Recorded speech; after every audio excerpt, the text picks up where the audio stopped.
Welcome to my latest experiment. This is the big one, the one I've been waiting for all my life. What is it? Try to imagine all life as you know it stopping instantaneously and every molecule in your body exploding at the speed of light. Oh my God. The cream will rise to the top, oh yeah. And I am the voice of the voiceless. And there is no one that does it better. The Guy and Harley podcast, streaming all over your face. Perhaps that was the most important part. Can you dig it? Can you dig it? Can you dig it? Pigville on the internet. I introduce her to this hippie life. We make love under pretty lights, LSD. I get a feeling it's a trippy night. Them other drugs just don't fit me right. Girl, I really fucking want love, sex, dream. Welcome to the Guy and Harley podcast. I'm Guy Pigden. And I'm Harley Neville. Who was that?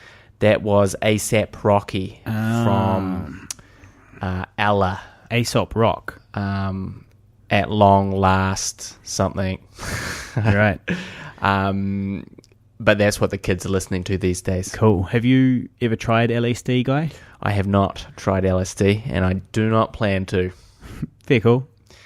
Now, I believe there is some truth to the idea that it can permanently alter the state of your brain, chemically speaking.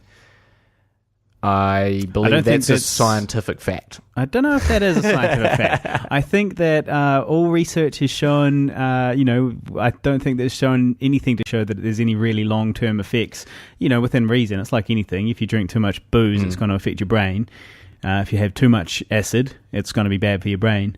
I do know that someone had a psychotic break on LSD, and he was telling me, because it's not that you don't necessarily, you can remember what you were doing sometimes, and so he was saying that to him he felt like he was in an X-Men movie and he was Wolverine, and he was going up to things and sniffing it, he had hyper senses, he could smell it, and because that he was communicating through his smelling things. So you go. Well, I've had acid heaps of times, and I'm fine. I'm fine. Nothing wrong with my brain. So get amongst it, kids. Get amongst it, listeners. I found it to be quite an enlightening drug. And just don't overdo it. Don't overdo it. I guess there's anything. I've been having this thought recently, how you have drug addicts, right? Or alcoholics or whatever.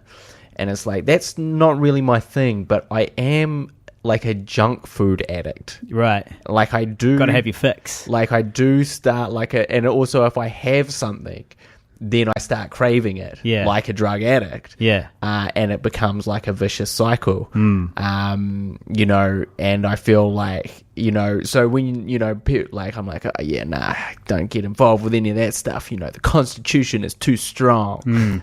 It's not really too strong. My forms of addiction just different, and I do wonder that if you're a junk food addict, right, so you just, and I'm low end spectrum here, I do try to eat pretty well and just have the odd slip up, but if you were consistently having junk food every couple of days or even every day, and you were an alcoholic, right, or some other type of drug. Now, would the long-term effects of eating that terrible food be almost as bad for you as the long-term effects of drinking? But just in a different way, clogging up your heart, liver function, whatever, versus, becoming a diabetic, versus, alcohol, liver and all that. Kidneys or whatever. Well, I think the thing would be that they both ultimately would kill you, and maybe the alcohol and the junk food would be kind of almost equally as deadly in the long term. But I think the difference would be that if you're addicted to junk food and had to eat it every day, at least it doesn't affect your performance at work and your relationships with your family and friends and that type of thing. Whereas drinking or drugs, you're an alcoholic. Have you ever tried to have sex on some pizza farts?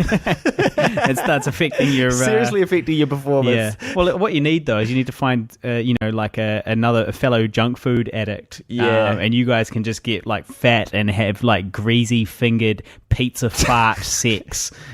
To pass the evening. Cocktail of farts that just blend together. You could like just put the pizza on her back when she's in doggy position, and you just leave it there, and just for snacks in between, halfway through. Yeah. Stamina. Lather her with pizza grease. Yeah. Yeah. Good. Is that a good visual? Is that a nice visual for people? Now there was something else that I was going to say about LSD, but due to my drug-fried brain, I can't remember what it was. Due to the LSD, you've forgotten it. Oh, no, I think I was just going to say that your friend who had a psychotic break on it, that is going to happen, I guess. But that being said, there is a certain percentage of people who are going to react negatively to anything, you know? So there are people who can't handle their piss. They get drunk and they turn into, violent, angry people and stuff like that, That's So true. there's just different people get affected in different ways, and so it makes sense that some people are just going to flip out and not be able to handle kind of what their sensations and what they're feeling and stuff like that. So yeah, I guess you got to have a small amount of, I don't know, mental fortitude, or just, I don't know, not react badly to things. So I don't really think you would be one. I don't think acid's something you should try. No, personally, I just don't think it's so. Just not something you should do. Don't think it's good. I think you'd be fine, but why risk it? Yeah. Also, like if your imagination is somewhat dark to begin with, then why turn it up to 100? Well, you could just have a half tab though. If you had a half tab, just have a real chilled kind of not too intense, and just see what you think. And if the problem with acid though is if you don't like it, you're in for 8 hours. It's an 8-hour fucking ordeal. You don't like it? Tough titty. Yeah, like you got to ride it out for 8 hours. So it's been a busy week, which is why the podcast is late. Again. Every week is a busy week. Now, Liam Hegarty said that if we did 3 episodes of the podcast, released 3 episodes of the podcast on time on the Sunday, that he would contribute to our PayPal sort of fundraiser. Now, what would actually be better would be if he contributed to our Patreon. If he signed up to give a $1 per video or something like that, with a maximum of 3 videos a month, or whatever he decided on, that would actually be better than a one-off payment of $10 or $20 or whatever into the PayPal. And ultimately it would work out cheaper for him, but it would just be good for our online portfolio, or for our online sort of profile to see that, we receive X amount per video that comes out. That would be kind of handy. Yeah. But don't worry, Liam, your money is safe. Pretty much. At the moment. In the short term anyway. We also might just have to shift the podcast to Tuesdays, because the problem with our Sunday upload is that I work on Sunday, and so once we've done it, it's hard for me to do all the things that need to be done before I have to go to work to get it online then. So we'll look into that. Yep. What's been going on? Well, heaps of things. But my keyboard has broken. My Bluetooth keyboard has broken. The battery has leaked inside it, and it was like time to change the batteries, and I just couldn't open it because the acid had welded the screw closed where you put the batteries in. And so I'm in the process of fixing that, and it's not really going that well. And so currently my keyboard is sitting at home with a bunch of vinegar poured into where the batteries are kept, in an attempt to loosen them up in there, because that's what the internet said to do, and the internet's always right. So what does this mean for your Facebook updates? Well, I mean, I'll just be on my phone for a while, which is kind of bullshit, but it's real bad timing because I am a busy man at the moment. So I'm doing, aside from the normal background hum of just stuff that I'm trying to work on, there's also, I'm trying to move to Hollywood. Now, this was mentioned briefly on the podcast a while back, but it's all official now. My girlfriend has to be in LA before February 2017. So that's like 6 months from now. So I want to go and try and crack it as an actor because I'm 33 with no kids and no mortgage. Right, so if it's ever going to happen, it's now or never. And the maximum duration of that visa is 3 years. And so I'm sort of in the process of trying to apply for that visa. And that's perfect timing too, because that In will 3 years, older will be out. Well, that will take you to 36. Yeah. Broken down and beaten, return to New Zealand. Yeah. You know, like ready to give up. Yeah. You know, on life. Yeah. You know, that's the perfect age to be doing that. I'll come back and start some small shitty business or something. Yeah, like just something totally different, something totally unrelated to my dreams. So you know, impregnate some local lady, local Kiwi girl, and just get on with living the New Zealand middle New Zealand dream. So yeah, perfect time. So yeah, it's real bad because I've got heaps of letters to write. I'm trying to liaise with immigration lawyers and I'm also trying to make my IMDb profile way more kick-ass. Go check it out. If you go on IMDb and search Harley Neville, you'll see it. I've been adding credits to it and putting a bio on and doing all of that stuff that I've got to do. But anyway, you can't do any of that on your phone. It's all got to be done on the computer. So it's just really shitty timing to not have a computer, especially over such a dumb thing. All it is the keyboard is not working because the batteries need changing, but I can't change the battery because the battery's stuck in there. Frustrating. Yeah. Well, you know, yeah, there's going to be... So when are you planning to actually leave? Same time, around February? Well, look, the thing is that it's not necessarily that realistic that I would have the visa before February. That's only 6 months away. And on top of that, there's the financial side of things. So this will be interesting for the listeners, I hope, is if you want to go to America, there are certain ways, you know, as a performer, you need to get... The best way to do it is to get a visa called the Alien of Extraordinary Talent visa. So you've essentially got to prove how amazing you are as a performer, on paper at least, and sort of submit it and get that visa. But it takes a long time and it costs a lot of money. And the fees that I've been quoted so far to get the visa, and this is assuming everything is smooth, there's nothing that has to be sent back and redone or anything like that. So assuming it just goes absolutely according to plan, it was like $4,300 and something US dollars just to get the visa. Right? So that's, you know, I mean, that's all of my savings. Just to get the visa, and that's not counting once you move there. Obviously, you've got to buy plane tickets. LA's $2,000 away, and then once you get there, you're not going to have work or money straight away. No. And on top of that, with that visa, you're only allowed to earn as a performer. It's career specific, so I can't go over there and be a waiter at night in order to, finance my auditions and my life during the day. So I need to save a lot of money for this to work. Green card lottery, considered that just on the side? Yeah, I should probably enter it, I guess. I just haven't looked into it properly. I don't know enough about it. Well, I will say I know 2 actors who have won that. Right. I did enter once a long time ago, and just kind of for fun, just threw my name in the hat, and then I got a call from them, and I was like, oh, okay, that's actually kind of weird. But then I didn't really pursue it, because I just started a new job at TVNZ at the time, and I kind of had like plans in New Zealand, and I don't even know why I bothered putting my name in. Because that would solve a whole lot of problems if you were to get that. Yeah. So what are we talking total tally here? Of money? Yeah. Well, I mean, so it's $4.5 to get the visa, okay? But $2,000 for tickets. because presumably I don't know if you've got the visa, I guess they still want to see a return ticket. Maybe. I don't really know. So yeah, probably $2,000 for the tickets. And that $4.5 is US, so bump that up to $6,000 or whatever it works out to be, just for the visa. Then there's $2,000 for the tickets, and then on top of that, they're not going to let me in with not a cent to my name. They're going to want to see that I have $10,000 in the bank or something. I don't know, but something to show that I can afford to live there for a little while. So, being perfectly realistic, I do not see it happening in February when Angie has to be there. Right. It would be... I would almost certainly have to go a bit later. Not only because that's very soon, the visa itself might not be ready by then and I won't have the money. It's also, you and I are applying for $100,000 to shoot something. At the moment, whether or not we get it, we don't know. But if we got it, that would be would definitely. Well, that'll take us next year. Of like, so whenever we get the money, it'll take us a year from the time we get the money to have everything sort of hopefully in a good position To actually shoot, you mean? no for it to be coming out. Yeah. Yeah. And then on top of that, obviously Older hopefully will coming out next year. Yep. So that's something else that, obviously I want to be around for.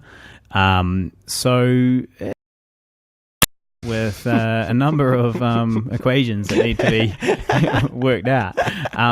But so I'm starting anyway, I'm starting the process anyway, and I'm starting to save and all that stuff. And one of the things I am kind of banking on is landing another ad at some point. Not just because of I need it for my credits, But you need it for I the money. desperately need the money. You need so the I'm money. really hoping to get another ad or something sometime soon. So I went and saw my agent today and talked to her about all of this. And So- what did your agent say? Well, she was like, she can put me in touch with an agent. Because another thing you got to have to get this visa, before you can get this visa, you've got to have an agent or a manager in America that will sponsor your application. So you've got to connect with somebody. And luckily there is a company in New Zealand that has an office in Auckland and an office in LA. And they do that. That's what they Okay. do. So I've talked to my agent about getting in touch with them for me on my behalf to sort of try and, because I could do it myself, but it might be better if comes through my agent, more, professional and shit like that. They might take it a bit more seriously, especially because my agent's probably friends with them. Yep. Well, I wish you the best of luck with that. Yeah. Sounds like a headache. It is going to be a headache. The thing is, dear listener, that the situation is that Angie and I have been together for nearly 5 years, and it's the best relationship I've ever had, and it's the longest relationship I've ever had, and things are going very swimmingly. 5 years is a good innings. It is. 5 years has beat my 4 years. And it's not really something you can do where you're just like, okay, well, you're going to the United States and you're going to LA, which is where my goals and aspirations kind of ultimately, in a dream world would be I'd be ending up there anyway, right? Yeah. So, and then I just know 100% that if I said, okay, Angie, this is not going to work, see you later, you go over there, I know I'd regret it for a number of reasons. One, she would be the one that got away. Two, I would be like, so in a couple of years after living in Auckland, I mean, sure, I would go through a bevy of beauties for a little while there. Sure. I would. I'd be like banging hot I'd be- babes left, right, and centre. Sure, I'd be like a kid in a candy shop for a little while there. But, eventually all of that meaningless hot sex would, get old. And it would start feeling hollow. What that wild sex with multiple beautiful women would just become tiresome. It would become tiresome eventually. And so, because there's nothing like good old fashioned missionary with the lights off. after 5 years in a relationship, A quick 5-minute missionary with the lights Yeah. off. Hurry up and finish. I want to go to sleep. You just can't beat that. At the end of the day, you just can't beat it. you can't. There's a comfort thing there. No, so look, I would be after a initial spurt of inspiration. I think that ultimately I would, regret being a single man in his mid-30s in Auckland. Totally. Oh, totally. Oh, it sucks, bro. But also, just say I do stay in New Zealand and I, in a couple of years or 3 years or whenever it is, I meet some other girl and I get a girlfriend and then we have some kids and, all that stuff. I'm knocking on 40 and I have some kids. Yeah. I do think I'll always look back and say there was a point in my life when I could have gone to LA to pursue being an actor. And I chose not to. I chose to stay here in Auckland. And now I'm a schlubby dad. I'm literally a schlubby dad. And, Yeah, well, it's interesting because, we are now approaching the period of dirty old man. It's coming. It's on the horizon. I don't think it's there yet. no. But I think that we're on the Cusp of becoming dirty old men. for sure, because, there's just... now I'm Uber driving and people are like, oh, how old are you? And I'm like, 33. And they're like, whoa! Whoa! Shit, man! Yeah. All the girls are like, wow, that's good. Ugh. Yeah. And I'm like, yeah, I mean, I feel young. Yeah. I mean, I feel young in my head. Yeah, well, I'm still attracted to 18-year-old women. Well, the good news is I'm still attracted to you. So that's half the battle. Does that change anything? I will say that I did get A blowjob I was from gonna- an Uber passenger I who was- then gave you 1 star because she was disappointed with the size of your schlong. I will say, I got she was like, look, thanks for the Uber, you're the cutest Uber driver I've ever had. And now that's probably not saying much at all, but I will still take that. Yeah. I'll take that with me wherever I go. Yeah. Just much like the 5-star review for I Survived a Zombie Holocaust that we got. Yeah. I will take that with me. Yeah. Just put it in my pocket and think of it from time to time. Well, I actually had a bunch of other 5-star reviews for Zombie Holocaust. Right. But, we'll finish this line of... Well, actually, to be honest, I think I didn't take a picture of it. Oh, So- okay. So don't worry. It was from the UK version, but we'll do that next week. But you were saying, anyway, that you're a dirty old pervert. in the Uber. But it is funny. I do hear some stories on the old Uber. The kids and their sexuality these days is just shocking to me. She was so I was driving with 3 girls and they're all about 21, 22, and she was like, I hope you don't mind, Mr. Uber driver, but like blah blah blah. Sometimes when I'm getting dirty texts, I put the phone between my legs and let it vibrate. Yeah. Before I read it. And you were like, I've got a stiffy! I was like, no, don't mind me at all. I'll just What's your number? I'll text you. Continue driving.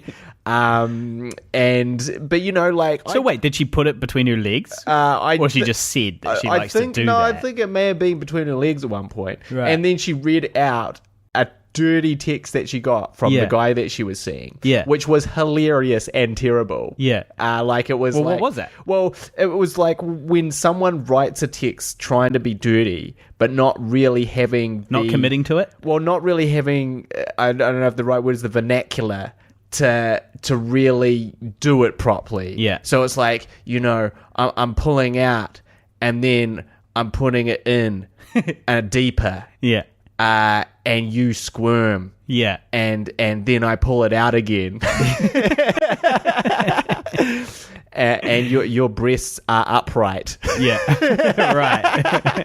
But was that working for her? Was that getting her going? No, Or- well, I think she was like, nah, just like this guy, just stop, like, because she was reading it out, and this is what I worry about. Like, She was reading out in front of her mates? she was reading it out in front of her mates and the Uber driver for us all to have a great laugh at his expense. Yeah. right. And she was like, no, I just can't even with this. Yeah. And he was probably sending this heartfelt, full of love and affection, dirty text. Yeah. And she's just giggling about it to her mates. Yeah. Nothing Nothing is sacred anymore. Nothing is sacred. Nothing is private. If you can't send some smut to a girl that you're trying to bone / maybe boning, Again, and Yeah. and you can't and she's reading it out to the Uber driver of all people. but Pervy old Uber driver who's getting off on it because he's 33 and that's just what people do at 33. well, also I guess, I don't know. For me, I guess maybe girls were always like that at that age. But Yeah. Well, to be fair, I think I'm remembering the girls I hung out I'm trying to with. remember dirty texts, though. Yeah. I mean, texting wasn't such a big thing back Yeah, then. well, on the old rotary dial phone that you used to use to talk dirty with girls, texts are a bit funny. So it was just the technology wasn't new enough at that point. But yeah, I've definitely seen some things on my Uber. I also dropped off 2 married women who were probably in their mid 40s. And Gross. they had both. It gets worse. They had both just had a threesome together Yeah. with a guy who wasn't either of their husbands. Yeah. And I was like, look, are you pulling my leg? This seems like a bit of a tall tale. Yeah. To be honest. And she goes, is this a tall tale? And she played me a clip Yeah. of a penis going into her vagina. Yeah. And laughed hysterically. Yeah. And then, and I was like, okay, all right, well, you're not bluffing. Yeah. Clearly you're not bluffing, but just a couple things. Like, what about your husbands and all of this? Yeah. And they're like, oh, yeah, they're just boring. Just don't tell them. Like, that's so scary, isn't it? I'm pretty sure unprotected. Well, was there a condom on the penis or not? Because that's the definition. Look, to me, I couldn't see a condom on the penis. Yeah. I try not, like, it was like looking at the sun directly. I tried to look away. Well, were they hot? No. I mean, these people were in their mid-40s. Well, it's certainly possible to be attractive and in your mid-40s. Those are not mutually exclusive. To me, it was just a very scary thing because, time and tide wait for no man, and, like, we're going to be ugly people having sex soon enough. And, God, how horrible is that going to be? Yeah. How horrible when you look across at that and, like, they're just as horny and everything. I feel like I don't know if I'm going to be. Yeah. I'm a very superficial person. And, I like to look at what I'm seeing and, like, are my standards just going to drop off the thing? Well, I think they'll just have to. I think it won't be so much that your ideal dream woman would morph into a wrinkly, old, saggy woman. And I guess I kind of thought that's what would happen that you would, as we got older. So you thought that when you got old... Yep. Perky 18-year-old breasts would no longer be attractive to you, and you would be into like saggy 50-year-old breasts. Well, yeah, because you'd be like, look, I'm too old for that. I'm too old for those perkies. Yeah, now I see a softer, doughier person, and that's a representation of myself, and I'm okay with that, and that's good. No. I think if you ask any person, any middle-aged person, what they're attracted to, they're still going to be attracted to just physically, the physical, attractive young people. As old as perverts, basically. Super perverted, and they're just like... This can't be a news to you. I guess, it's not really news, but I also thought, like, I guess it's the level of it. Well, like, the level of internal monologues in these older people's minds, right? That they're really keeping reserved and keeping to themselves. Yeah. That they're not sharing because they know that it would be creepy and inappropriate, and yet just constantly burning away in the back of their brain. Yeah. It's quite disturbing. Yeah. Well, look, I think the trick, Guy, to protect us... is to be successful. And then date someone that's 30 years your junior. Exactly. So and then only they have to deal with that horror. Exactly. Then it becomes their fucking problem. And they can sort of, like, the tears they weep after having slept with you, they can dry with, like, dollar notes. That they $100 bills. Yeah, when they're going on their shopping spree the next day. Yeah. I think you might be right. Well, I am right. That's the only hope we have. Yeah. So also, I think it's not a bad idea to attempt to maintain some sense of, like, keeping yourself in shape physically. Totally. Pretty important, Very because important. when that day does come that you've got to attempt to seduce one of these people 30 years your junior, it's going to make that slightly bit easier. Yeah, and you just need to date someone who wants a father figure. Yeah, well, yeah, there is that too. You got to find somebody with the father figure fetish, Freudian sort of looking thing for a daddy. So that's the only hope for me now. Yeah, you've been very naughty, haven't you? You're a very naughty girl. But yeah, so anyway, that's just me, I'm just a stranger in the car. Yeah. People feel like they can sometimes share a lot with me. Alcohol, it lubes up everything, including the vocal cords. Yep. And so it makes sense. I mean, I've also, you're in the service industry now. Like, you are a servant. That is your job. And so for some reason, people, and I do this too, don't really give a shit what the servants think. Because they're nothing. Servants are less than nothing to me. Exactly. Servants are dirt to people. Well, they are. And so, of course, you talk in front of dirt. Of course. Because, sometimes you talk about, in the taxi, the stuff you might talk about in front of the taxi driver, you just don't give a shit that he's even there. you know, and they must hear it all the time. It's exactly the same with Uber, but it's also the same with waiters sometimes. Yep. Like waiters, you know, the waiter's there, and you kind of like, I don't give a shit. But something, to the point of sharing your threesome video with the... well, yeah, I mean, that was a little bit extreme, but Sure. I reckon they just wanted round two with the Uber driver. Well, like, yeah. I reckon, you know, a better man would have said, oh, that looks nice. Ooh. a blinder Ooh, yeah. man. Oh, yeah. You go, oh, maybe we could, like, pull over and have a better look at that video. Check out this. It was quite disturbing, for sure. Those images was he will hung? haunt me. Was he hung? Well, I mean, you couldn't really tell. You couldn't really tell? Not really. I mean... It was just so deep inside her that you couldn't see the full length of it. But it was a penis going in and out. Yeah. You know, you did, it wasn't like anything particularly striking. Yeah. Hairy, shaved, Hairy, for sure. gross old, hairy, dirty old schlong. Cock and balls. Unprotected sex with two women at the same time who both Who are have both husbands. married, who are probably who I having was- sex with other people at the same time. I was dropping off to their husbands. They said that was the first time they'd ever done that. Right. And that they weren't necessarily planning to do that. This woman is clearly an idiot, because why, if you've never done that before and you genuinely don't want to get caught, okay, first things first, probably don't tell a whole bunch of people about it, like the Uber driver who then goes on the fucking radio and talks about it on a podcast, you know. Well, yeah. Now, I mean, I admit the chances of it getting back to the husband, probably pretty low, but still, it's all anonymous. It's not really careful, is it? No. And then on top of that, though, the where she's really dumb is she has the video on her phone of her being pounded by some hairy schlonged. To be honest, I was worried about that for her. I was like, you took videos of this, and I was like, I get it for the memories, but on the same token, you know, Isn't this a secret? Like, your husband could really quite easily uncover this, Yeah. and he will not be. Did happy. you say that? No, I didn't. I just thought it. Look, as an Uber driver, it's not really my place to judge. Yeah. You know, I'm just the servant. I'm the dirt. You don't want to hear from the dirt's opinions on what they think. You just want to show the dirt, you pussy, and then move on. Exactly. So I didn't really mention anything, but you know, it was kind of shocking to me. I think it was more that they were both married that was a bit shocking to me. Yeah. And the fact that they were just like, she was like, I thought I might settle down by this age, but you know. But I'm still a slut. Basically, but I don't think I'll ever settle down. No, slut, that's the wrong word. Sexually liberated. Sexually active. Liberated. Promiscuous a little bit. Yeah.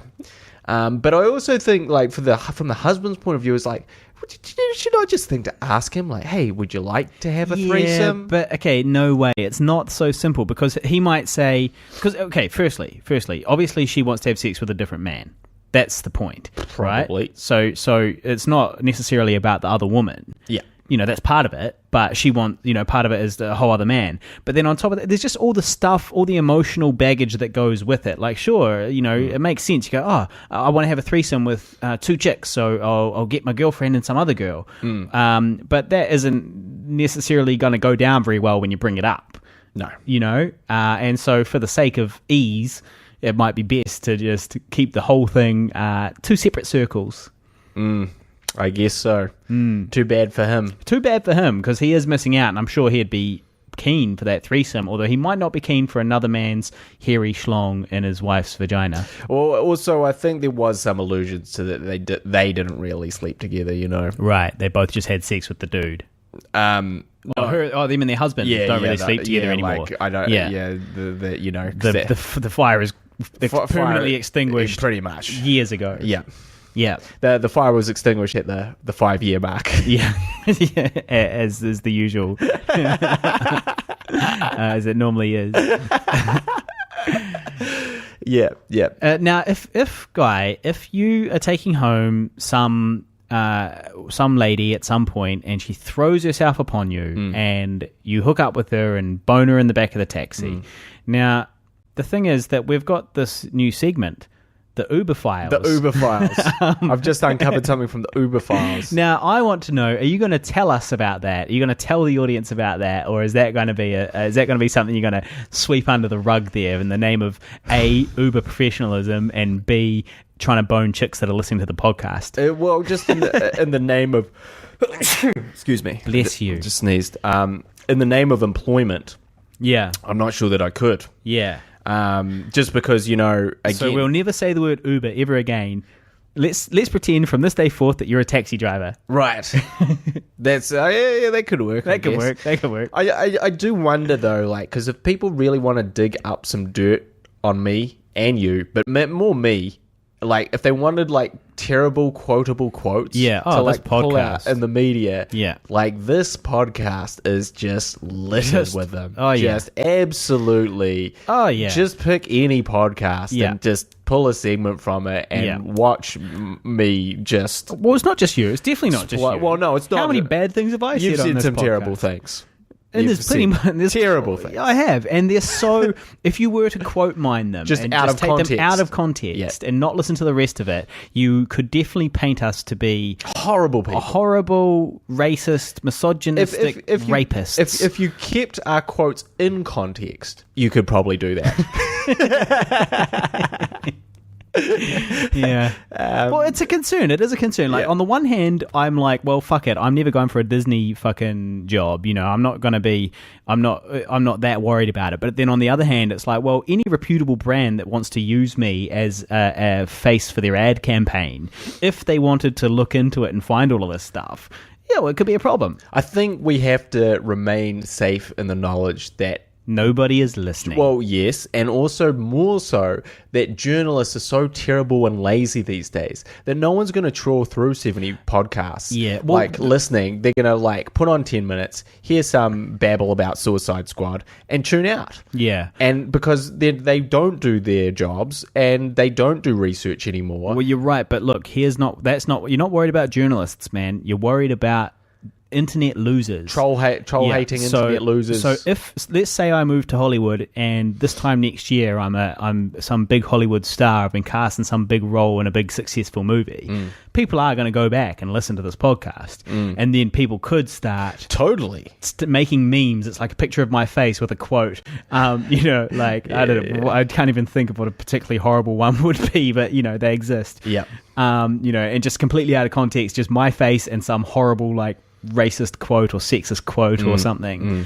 So it's a worry. But speaking of racism and the Uber files, I've got some stuff to talk about with racism too. So this is perfect. I was talking again. I picked up someone. She was like a pretty female, and she said that she was Indian, and she said that that it was refreshing to not have an Indian, but she also said that she always gets hit on by the Indian drivers. Indians, yeah. And worse still, she, one of them groped her. Yeah. In the Uber when she was on the way home after she was drunk. Yeah.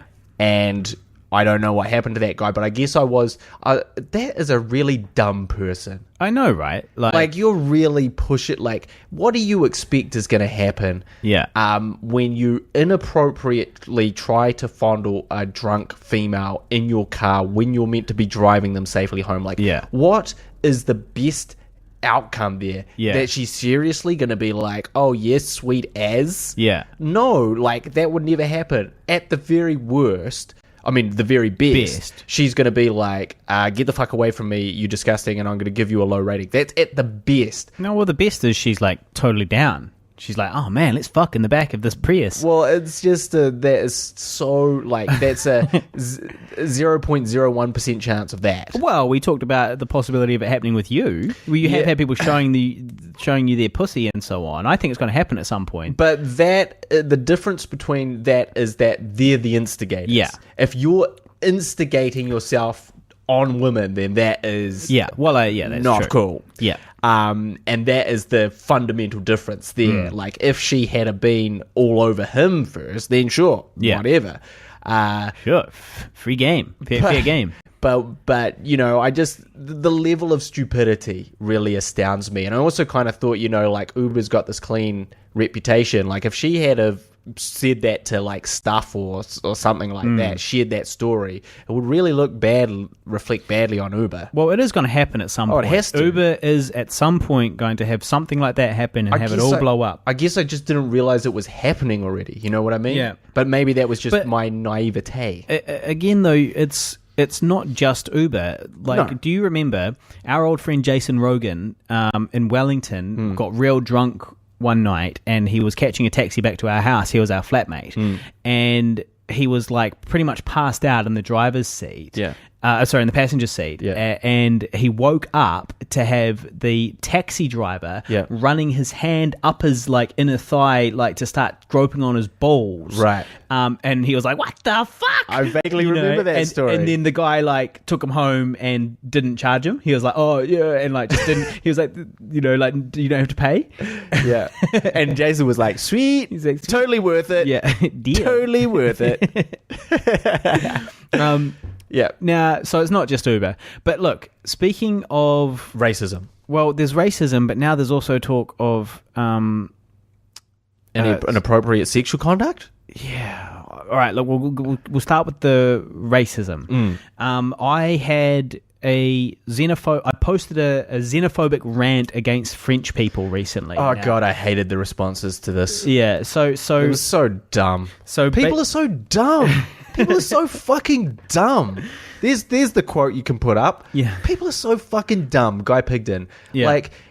Like clearly it was tongue in cheek. Yeah. And then you're following responses like Yeah. referencing World War II. Oh, yeah. Like who in their right mind reads these and goes, "God, Harley's total racist. Yeah. Totally hates the French. Total dick." Like who is so clueless that to not be able to pick up a hint of like sarcasm or like who are these people? They should be defriended by you.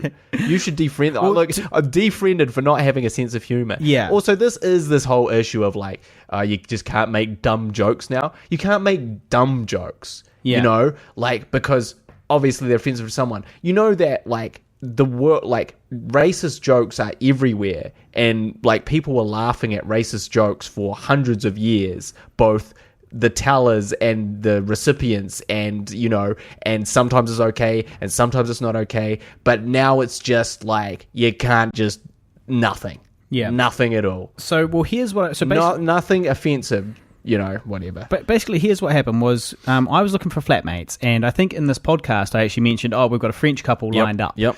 And they said they were in and they were going to pay rent on the whatever date it was, which was a Thursday, and they were like, we're going to pay our first rent that night, and it had to be there, otherwise Angie and I would have to absorb the cost, an extra $300. So it's not like a little amount of money. You know, there was meant to be $300 in the bank on that particular day, and this French couple had agreed to move in. They said they would be there. They said the money would be there, and then on the day that the rent was due, I get this text, hey, sorry, we can't do it. Our circumstances have changed. See you later, bro. See you later. And it was like, man, that is some bullshit. That is some bullshit. And so I was understandably upset, and I posted this tongue-in-cheek, well, I think it's tongue-in-cheek status. Now, is it racist? Yes. Let's cut the shit. Is this racist or not? It's a racist joke. All right, here's what I posted, which got me in so much trouble. Never trust a Frenchman. Boom. That's racist straight away. A little over a week ago, we found a French flatmate for our kick-ass flat in Grey Lynn. He and his girlfriend said they would be paying their first rent today and would move in tomorrow. Tonight, he cancelled. He was all full of excuses too, like blah blah, blitzkrieg, mobile warfare, obsolete fixed Maginot Line, etc., etc. So anyway, because of that snail-munching stinky bastard and his hairy-pitted girlfriend, we are unexpectedly paying double rent this week and probably next week too, which means we need a flatmate stat. Get at me. So that was the post. That was a deep cut on the World War II references. Yeah, I mean, like half that shit, I have no idea what it's about. What were those things again? So blitzkrieg is the type of war that the Germans used, which was revolutionary at the time, because it used to be like, you know, set up your lines and shoot at each other, and you know, this was all the trench shelling, warfare. right? So was this the shelling? No, so that's World War One, where they were like these fixed lines, and it, you know, and they sort of would line up and shoot at each other. Whereas then World War Two came along, and there was this blitzkrieg of war, which was a really fast mobile force that could overrun those lines very quickly and take vast swaths of land before anybody even knew what had happened. So they had a strong air force and really fast vehicles and all that stuff, and it was like blitz warfare. So they just appeared out of nowhere, overtook everything, you know. And so that's what the blitzkrieg is, and that's part of why the French lost. capitulated so quickly because they had all of their defenses, or a lot of their defenses, in a fixed fortifications called the Maginot Line. Maginot, I don't know how to say that. Maginot Line. See, that's what I didn't. I was the Maginot Line. I was like, what the fuck is that? Yeah, well, that was this big, long, extensive fortifications, fixed fortifications, and the Germans just went around them. They were just like, meh, we'll just go around with our mobile warfare, and then the line, all these fortifications ended up being surrounded and cut off and kind of useless, and guarding something that the Germans didn't care about anyway because they had already gotten past it. Right. So that was there's a little history there for you. But anyway, there was... But clearly, if you're saying that his excuse was old references to World War II, there is no way that you're remotely serious. Well, that's true. And like, right off the bat, you go, okay, this is a joke post because World War II happened 70 years ago. 70 now? I or think 60? It was 70. 70, yeah. It happened 70 years ago. So I have to assume that he's probably not quite being serious. Yeah. But no, the fucking dummies all chimed in. Yeah, so someone's appalling to see how a rental disappointed is attributed to ethnic origin. Do you see why we have major problems on this planet? It's my fault. I'm sorry. That was from Richard Howard. Yeah, all right, Richard, it's my fucking fault. Yeah, Daniel Pujo, he says, yeah, a lot of the comments are disappointing. Never judge in ethnicity, any ethnicity, blah blah. So there was a lot of outrage, But even the opening statement, never trust the French, or never trust the Germans, or never trust the Russians. Like, these are all joke statements that precede something. Like, they're all kind of like, yeah, we're referring back to old history of us. Well, this is not serious. Yeah, well, look, I mean, admittedly, though, at the end of the day, by definition, it is a xenophobic post. Totally. Because, if you replace the word French with Jew, it would come across as very racist, So, yeah, all right, okay. But still, I would have thought that I could get away with that. Now, I did. A lot of it's very positive. A lot of people were on my side. A lot of people were very racist with me. Yeah. So, that was heartwarming to see. So, majority rules. Yeah, that was really positive. So, look, if any of our listeners are French, sorry about that. I'm totally sorry. I legit do have issues with the French people. More so, not. It's more just that, like, the people that I've met, some have been pretty cool, don't get me wrong. But there's definitely a lack of work ethic that has created some problems for me. That's my issue. And the Germans, of course, no sense of humor. We all know that. We all know that. We've talked about it on the podcast. I know 2 Germans. They didn't make any jokes. Yeah. So we all know they have no sense of humor. That's well established. I don't think it's racist to say that. Of all those millions of Germans, none of them have any sense of humor. They don't make jokes. We all know. There's no great comedies coming from Germany. That being said, though, our movie, I Survived a Zombie Holocaust, which is a comedy, has been very well received in Germany. And it's had quite a lot of positive reviews. Right. So please keep listening, guys, and we love you, and we do think you're funny. I'm just being silly. It was just my ex-girlfriend. He's just bitter about his ex-girlfriend. But the other thing, what I thought was kind of stupid, was everyone was jumping on the old, outrage bandwagon. And this as people want to do in this age. And this is what I replied, and then we'll move on from this. But it was, I'll be honest, guys, I mostly just wanted to make World War II jokes. Obviously. Fucking dipshits. In particular, I wanted to work in the Maginot Line in there somewhere. I also wanted No one knew what that was, the smart people did. Well, that's no one. You're right, I am the smartest person on Facebook. Well, you're the biggest World War II history nerd in your circle of friends. Maybe. Maybe. Definitely. You've read some serious books on World War II. Read some serious literature. To be honest, the only person that would get that reference is anybody who's read anything about World War II. Is my dad, who was another World War II history buff, right? Who would definitely have had a chuckle. I wonder if he clicked like. I am friends with him on Facebook. Oh, he wouldn't have clicked like, but too controversial. He would have had a chuckle. I also wanted to open the door for Mururoa Atoll and Rainbow Warrior jokes. Unfortunately, no one took up the baton on those. If I could squeeze in a hairy armpit too, well, that's just a bonus. He seemed like a nice guy and his excuses seemed pretty legit. This is me attempting to apologize to the people. He seemed like a nice guy and his excuses seemed pretty legit, although that doesn't change the fact that if I had never met him, I would currently have more money, time, and a flatmate. Sorry, guys, we'll try and keep my xenophobia to myself in the future. By the way, has anyone noticed how fat and stupid Americans are?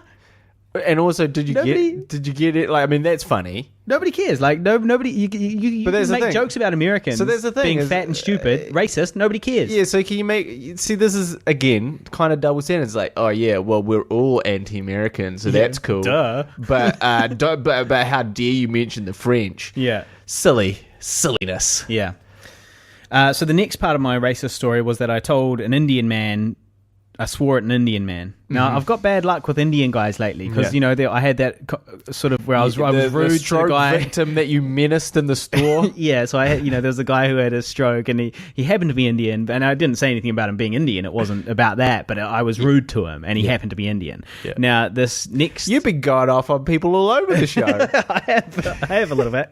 And so this next one was some guys had parked in the driveway at my work, and it meant that I had to... It was kind of dangerous for me on a motorbike to get in there because oftentimes I have to get into that driveway quite quickly because there's kind of cars like right up my ass. It's difficult to explain, but basically you got to leave the fucking driveway clear. And these two dudes had parked two cars right in the driveway at my work, and we're just like having a chat, having one of them wasn't even in his car. He was out of his car just having a chat. So I sort of pulled out, I got around them, and then I turned around and I was like, you're blocking the driveway, get out of the way. Yeah. And he just like looked at me. It didn't do anything, didn't care, and now the thing is, I had my helmet on, so I was more like, you had no idea what you said. No idea what I was saying, and then so he just kind of looked at me blankly, what did you say? Yeah. And then so I wasn't sure how rude I was going to be, but when I saw it was an Indian guy, I was ruder. But let me explain why that's not racist.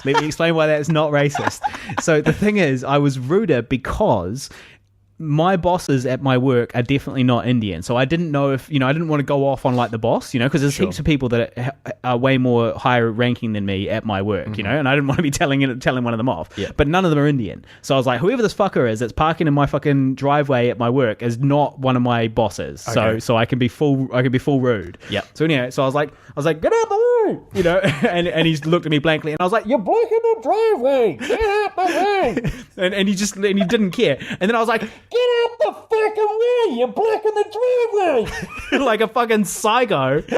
And the thing is, I don't even know if my I might have had my visor down too. So I thought I had my visor up, right. but I was in a rage at the time. You were in such a rage. So I might have just been fogging up my own visor and screaming at him, and he just couldn't hear anything.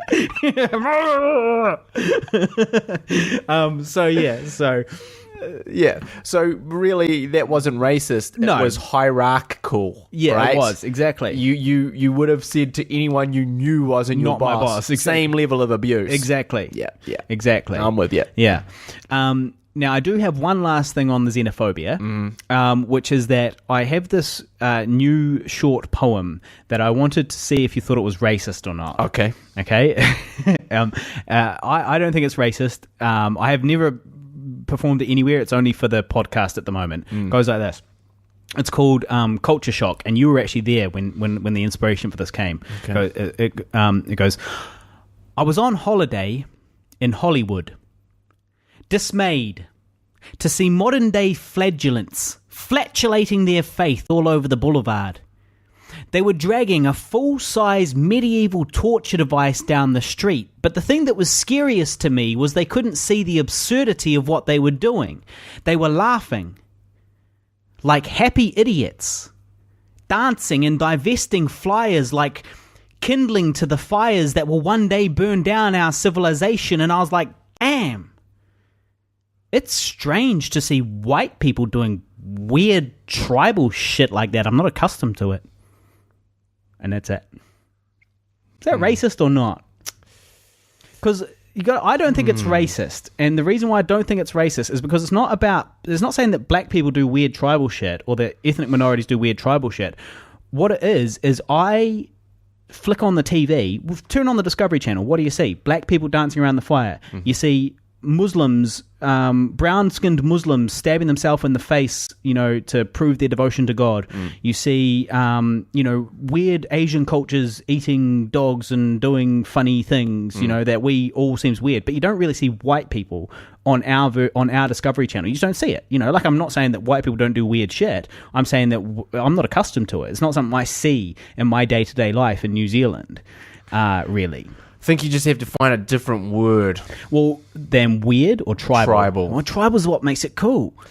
But there must be another word because that I did think aligns... primitive, or I did think Discovery Channel. See people doing Discovery Channel, white people doing Discovery Channel, shit like that. No, it's not racist, but it could definitely... People will just... They'll just be like, oh yeah, he thinks that minorities or... they do weird shit. Yeah. He's saying that white people don't do weird so it's like shit. What? Yeah, weird tribal shit. Aborigines now? Now that's the stupid stance to take. Like, the stupid stance to take about that French post was that you were racist against French people. It's the stupid stance that everyone wants to take. It's almost like they would hear that and they go, it's a little too much, bringing the tribes into it. And you're like, what tribes? Yeah. You mean just tribes in general? In general?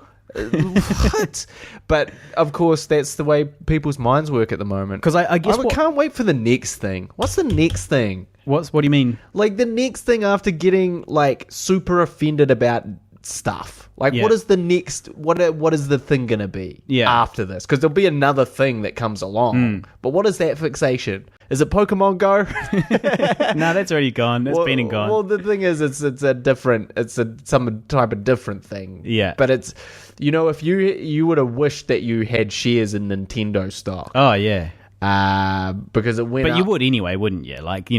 Regardless of Pokemon Go, you'd still be happy to have shares in fucking Nintendo. Actually, interestingly, no. They've been posting losses, and the thing that was basically keeping them afloat was 3DS stuff. They'd been reluctant to get into apps like for phones that weren't the 3DS, and they were seen as quite old-fashioned and also gradually losing market share. Yeah. They posted losses. So actually, kind of people would have been keen to sell their stock. Right. And now this happened. Yeah. And that's the thing, is you just never know, man. You never know. You never know. Now, do you remember being on Hollywood Boulevard and seeing those group of flagellants coming past? I vaguely remember that. There was a big group of Christians coming past. They had a big wooden cross. They had a big wooden cross, but it was just part of the freak show. There was so much happening that you could easily just miss it. Yeah, but there was fat, out of shape Spider-Man. What are you going to look at, Spider-Man or the people with the cross, or the fat Spider-Man with a boner, or the crazy Scientologists? Yeah, who were doing indoctrinations on the street. Yeah, what were you going to take in? Yeah, and I guess I didn't I definitely saw that. But I guess what I thought was kind of interesting too, and this actually came to this whole tribal bit came to me when I was having a conversation with Blair, who's a long-time listener, at his party about this very thing. And I guess what I thought was interesting was this idea that I guess you don't really see white people doing that. On our television, you don't see white people doing that weird old-fashioned tribal stuff as much as you see minorities doing it. And I thought that was interesting. But do you not think that, I guess... But I do think it needs to be worded in a way to make that clearer. Those sermons and stuff, if you watch some of those, and they're healing people and people running in and dancing and that's all hand on the head tribal shit. Yeah, so that's quite common. Middle, America, in Texas. Okay, then, so I guess what I want to say is I more want to point out, I want to compare that stuff, because they think it's normal. They think, the average, maybe as an average whitey, you're going to go, so sure, people go to church and do weird shit, but it's not tribal. But when you make the comparison between that and dancing around the fire and singing, you kind of go, well, actually they're kind of very similar. There's no difference, really. Exactly. And so I wanted to draw attention to that idea, that this whole religion idea is a weird tribal thing from the past, and that we do it, but you just don't really see it or acknowledge it or understand it as much. I guess that was kind of my attempt. But anyway, I'm still working on that one. That was just for the filthy 50 who have tuned in. Is that their nickname? Yeah, that's the name for our fans? listeners. You didn't know that? The Filthy 50. Hey, a Filthy 50, sound off if you're with us. You know, hit like and post a comment. It could be the name of the podcast. Filthy 50. The Filthy 50, yeah. Now, I have just... Oh, well, I guess... I mean, I've got other things, but you better have one, right? I'll give you a slot. Yeah, I'll let you get a word in, eh? Give me a segment. Now, I've seen this note of yours on there for quite a long time that I've been waiting, I've been anticipating when you're going to finally bring it up. Now, your note, I'm reading it there, Game of Thrones is actually not that great. Shit, mic drop time. Yeah. Okay, Game of Thrones is not actually that great. Now, I disagree. I haven't even heard your reasoning, but I disagree. And I'm not talking about the books. I'm talking about the TV show. Mm-hmm. And I'm not talking about the TV show from seasons 1 to whatever season we're up to. I'm talking kind of about the last 2 seasons. Mm-hmm. Or ever since really the Red Wedding, and maybe, I think that was the end of season 3. Season 4 was pretty good. But for me, these last 2 seasons have not actually been that great. What they have been is quite boring, quite expositional, quite sitting around, lots of characters not having anything that great to do for large chunks of times, lots of filler, and lots of kind of now putting off like major events that you see coming, and you're like, okay, so when are we getting into that? Oh no, Khaleesi's got to get taken away to some other place now instead of heading overseas with her army because we got to waste some more time to get to the end of the season. And what I've thought about both of these Game of Thrones seasons is like they were fucking quite boring, especially by comparison to earlier seasons. Especially by comparison. Like, if you watch, like, the first season back-to-back, every episode is just amazing. It's just compelling. It's just full of great stuff. Kind of lost their way a little bit in season 2, I think. Then brought all the threads back together for season 3 and 4. And then, again, kind of now have lost their way a bit. And, you know, for me, it's always this, which is, like... I don't know how many, is it 10 episodes of Game of Thrones? No, I'm not sure. Per season? Or is it 8? But either way, it's basically like most of those are quite slow and dull and not that much happens, but like one kind of event maybe will save the episode from just being a total wipeout. Are you all up to date? We're not going to talk spoilers. There'll be no spoiler talk, but you're all up to date. Yeah, I'm totally up to date. Yep. And then they have two kick-ass episodes that are just like, whoa, I cannot believe that person died. Whoa, I cannot believe this happened. Whoa. But it's only 2 episodes of an 8 or 10 episode season. And that actually doesn't make a great season of TV. So my argument is like, but this is the thing. We've all got Game of Thrones fever now. Like, we've all caught it. It's now the thing. Like, it's seasons 1 and 2, people were still like, have you heard of that show, Game of Thrones? I'm pretty sure there was quite a long period where you hadn't watched it. I hadn't seen it, yeah. And there was quite I think there was at least 2 seasons out when I started watching. And there was just quite a few times where you'd start talking Game of Thrones to people and they'd be like, I haven't seen it. I don't really like fantasy stuff. Yeah. And then it just became, like Pokemon Go, a cultural phenomenon, and now it's like must-see TV. And a lot of the times what I find with TV shows is once they become must-see TV, they've actually gone past their peak, whether they were super now they're just amazing. wringing out as much as they can. Yeah, they're like, they're kind of stretching out things because this is very lucrative for them. I mean, this is the kind of the same thing that happened with Dexter, is like the first 2 seasons were just like gold. And you were like, whoa, have you heard of Dexter? And then when Dexter became one of the most popular shows on that cable network, it was really quite bad and silly by that point. But it had this, it's this, like sort of rolling sort of avalanche that just builds and builds. And at a certain point, it doesn't matter, the avalanche is too great. It doesn't matter. Like, no one kind of stops and takes a step back and go, hang on. This season wasn't actually that great, right, guys? And if anyone does say that, like myself, everyone comes on and goes, no, you don't know what you're fucking talking about. Yeah, well, I'm going to step in and say, no, you don't know what you're fucking talking about. Well, you watch season 3. No. Look, I'm not denying that the latest 2 seasons are not as good as the earlier stuff. Okay. That can't be denied. Sure. But Well, I think a lot of people would. Right. Well, I'm with you 100% on that. I do not think that the latest 2 seasons were very good. And there was some storylines that I just rolled my eyes whenever they came on. Like, I don't care. Let's move on from these fucking sparrows. What were the the sparrows? Yeah, the goddamn sparrow. Right, no spoilers though. No spoilers, guy. Chief. The High Sparrow. The High Sparrow, whatever his name was. Like, he would just wander in and go, well, as the bloody gods decree it. 7. And, everyone's a sinner. Yeah. Sin is this. Yeah. Sin is that. And it's like, shut the fuck up. Just shut the fuck up. Someone fucking kill you already. You're the stop talking worst about- human being in the world. Stop talking about specific storylines, but yes, there was some things in there that just were annoying. And his fucking bag outfit. His fucking, sack. bag sack. Potato sack. Potato outfit. sack he put over his head. Yeah.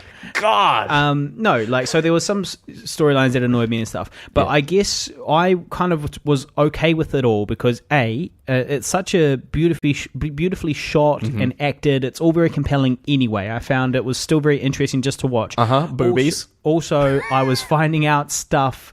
There's if you go back and rewatch things, you actually realize there's so much more going on. And then on top of that, I think what really made the difference for me was I started reading the books at a certain point. After probably about season 3 or something like that, I went back and started reading book 1. And what you understand is the story is so complex and deep and all that. So when I see these seasons 5 and 6, I see what they're trying to do, and I know the source material, right? And you kind of go, "Fuck!" They've got so much that they've got to squeeze in there, but how can you make it all work and keep the story together, but not have Brienne, traveling for 6 months looking for somebody, that type of thing, like how do you squeeze it all in? And then so when I watched it, I felt like, I actually feel like they did a really good job of condensing all of this way too much content down into something that fits into an hour a week. And so I kind of thought they just did a really good job. And then I've also been watching a lot of stuff online about, like delving into fan theories and all that type of thing. And there's some really great stuff in there that connects scenes that are seasons apart, Right. And then you realize, oh, wow, fuck, they're actually really thinking about connecting the dots on this, that, and the other thing. And, you can actually foreshadow. Like, I watched a really great video. It was foreshadowing the Red Wedding. And it was for, the entire 3 seasons kind of thing before the Red Wedding happened. And it was like, well, how many seasons it was before the Red Wedding happened. And it was like, it had all these moments that foreshadowed it. And you realize, fuck, they totally were doing that. There's actually really amazing storytellers. The creators of Game of Thrones are actually doing an amazing job of crafting this amazing story. And the latest ones were not as good, but I do think that's because it is all ramping up for this final, because there's only going to be 8 seasons, right? They've announced it. I think so, yeah. I think they announced there's only going to be 8 seasons, so there's 2 seasons left, right? Yeah. Because we're up to season 6. Yeah, but also, again, they're doing that shitty thing where they padded out. Well, they said like that they're both going to be shorter seasons, right? Yeah, it's like, come on, bro. Yeah, well, because the problem as well is that the author, what's his name? George R.R. Martin. Yeah, has not written. J.R.R. Tolkien. Yeah, I always do that. I'm like, well, I think it's not 2 Tolkien? R's. It's George R. Martin, not George R.R. It's J.R.R. Tolkien. Yeah. Well, anyway, who he's ripping off. Yeah. No, look, it's different. Everyone is ripping off Tolkien. Like, everyone is ripping off, like, I don't know, whatever movies were to begin with. Like, it's like someone lays a foundation and then people build off that. And, George R. Martin has built off it in interesting and amazing ways. And, as very few fantasy writers have done. But yeah, so, well, look, my argument was like, it's, and also I'm not a book reader, so I haven't read any of the books, so I'm only judging it from a day, like a week to week, and like there was times that I had to stop because I was getting sleepy, whereas in the old ones I would like, there'd be no stopping, and those would also be like, I have to watch 3 episodes right now, well, the books have made me appreciate the show more, not less, which is interesting. I don't know if that's always the way. Oftentimes people go, "Oh, the book's so much better," but it's actually, the book is kind of sort of better, but it's kind of like it's just made me appreciate the show all the more. It would be nice if he got to like he's not going to get. There's no chance he'll finish it. At this rate, he's going to only finish one more book, which they've covered some of the stuff in now. Yeah. Which is a bit of a shame, but it's probably the only time in history it's really happened, right? Yeah. I guess. That people have gotten ahead of books that are coming out. You know, they kind of almost caught up with Harry Potter, I think. Right. They got close, but not that close. Well, yeah. So, well, you're kind of in agreement with me. Yeah. Yeah. We're meeting in the middle there. Look, I really want to give a Sperm Quest update. Well, we better do it because we'll better wrap this up. All right. See, an hour is just not enough. It's just not enough, Guy and Harley. Look, we've got to do a Sperm Quest update because, as listeners know, I am in the process of becoming a sperm donor. Yeah. So I had my first meeting. I went in. We talked about it. I, had jerked off into a cup and gave it to the lady. Yeah. Gave it to the nice lady. And then the second time I went in, I had to go in for a medical check with a doctor. So I went in for the doctor. He was an old man. He must be really close to retirement. He must be really close to death. Well, that too, probably. He was really old. And so, anyway, it was the most half-assed physical I've ever had to do. He was like, so we talked for ages, just kind of about bullshit. We just kind of chatted for a while. He was like, what do you think of the last 2 seasons of Game of Thrones? They're a bit of a letdown, you reckon? I think just 2 good episodes of the whole thing. Well, kind of. We did kind of just have a yak about a whole bunch of shit. And then, anyway... he was like, okay, cool. So we'll do the physical. And he was like, all right. So, I'll listen to you. Have you had your blood pressure checked recently? And I was like, no. And he was like, oh, you haven't? Oh, well.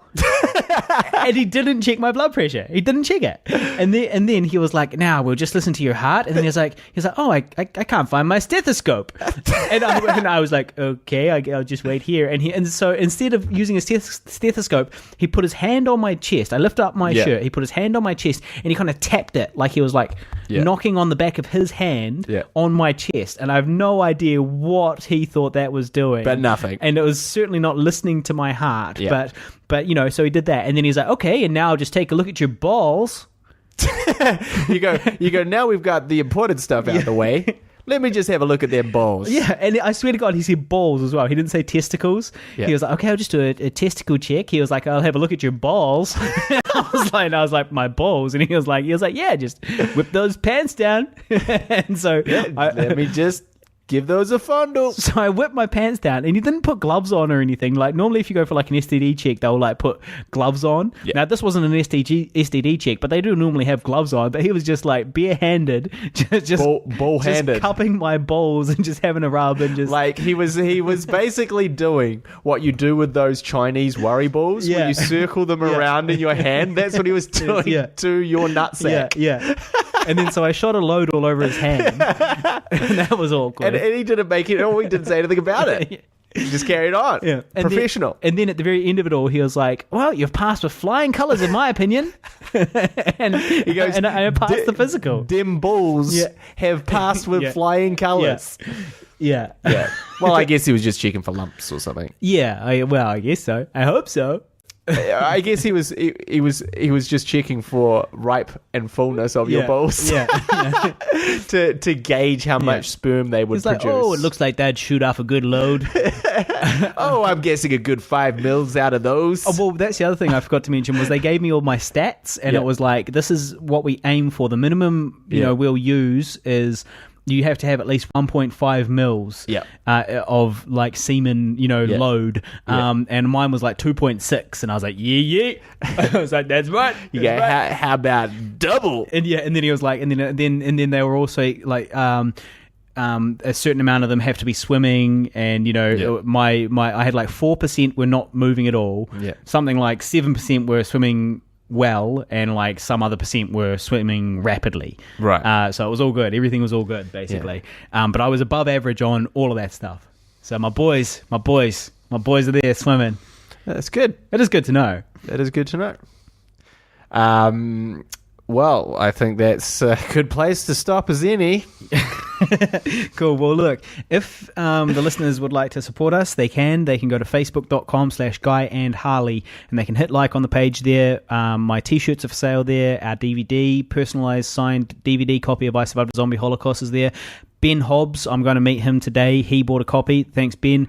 Gary Fawcett, he bought a copy. These are both personalized signed copies. So thanks so much to Ben and Gary. You guys are fucking awesome. If anybody else would like to buy a personalized signed copy of our DVD, I Survived a Zombie Holocaust, we'll sign it and post it anywhere in the world. It's 25 New Zealand dollars plus P&P. Also, just spare a thought for that doctor and think about how many ball sacks he has had to touch In his career. Yeah. And also just think And about I'm one of the final ones, because, probably. he's 65 now. Like, as a young medical student, do you think he's like, now just in 40, like, the ghost of Christmas future comes and he goes, now in 40 years, you're going to be working at a sperm clinic and you will fondle upwards of 50 bulls per day. And the guy will be like, get out of here. I'll be figuring out a cure to cancer or something. Or I'll just be a GP. I'll maybe fondle bulls like maybe once every couple of weeks tops. Get the fuck out. But of course, the sperm thing, I'm sure it's like, basically it's like a very easy, well-paying job. Yeah, I think so, Of the to be doc. honest. Yeah. So like you can come on board and just do these half-ass physicals all the time, and you don't have to worry of misdiagnosing someone with like cancer. Yeah. And being embarrassed. You just have to basically, you just have to be prepared to touch. But like that's the interview, like the job interview. He sits down there like, how do you feel about balls? And he's like, well, it's neutral, I guess. They're okay. I have a pair. How would you feel about touching a lot of balls? And he's like, every day. And he's like, well, 5 days a week. And he's like, well, he's trying to put a positive spin on it. He's like, well, I'm a doctor, it's just another part of the human anatomy that I need to be familiar with. Oh, you're going to be very familiar with this part. To be fair, he probably does the physicals on the women as well who are coming in to use the sperm. So maybe it's an even split. Exactly. It might be 25, but maybe 25 testicles a day and 25 But vaginas. maybe he's just the semen doctor. Maybe because I feel like it's more likely they go, well, we need a dude to cup the balls. We need a woman to insert the fingers. Yeah. To finger bang the females. Yeah. That's only fair. Because we don't want to make anyone feel uncomfortable. So that's what I kind of think. So I think he's just balls all day, man. Yeah. Balls out. Balls to the walls. Well, you might be right. So you just spare a thought for him. That's all I'm saying. And go buy our DVD and my T-shirts, my poetry T-shirts. Go buy them. Add me on Facebook, Harley Neville. Yada, yada. Go watch Pigville on YouTube. We love you. Thanks for listening. Hit like, share, subscribe. Also, I guess just quickly, I saw that Facebook post. Someone had tagged that the film was playing on television. Yeah, in the States. In the States on like a major channel. Yeah. You know what rubs me the wrong way? What? It's not playing in New Zealand. The place where we made it. Yeah. Well, not yet. We're still securing that deal. Yeah, we've been securing it for quite a while. Yeah. We've been really securing that. That deal is going to be the safest deal in the history of movie deals. Yeah. It's so secure by the time we get through it, judging by the time it's taken. So we'll keep you updated on that one, the securing of that deal. All right. Thank you very much. Good night. You've been listening to the Guy and Harley podcast, proudly brought to you by Pigville Productions. Laugh it up, fuzzball.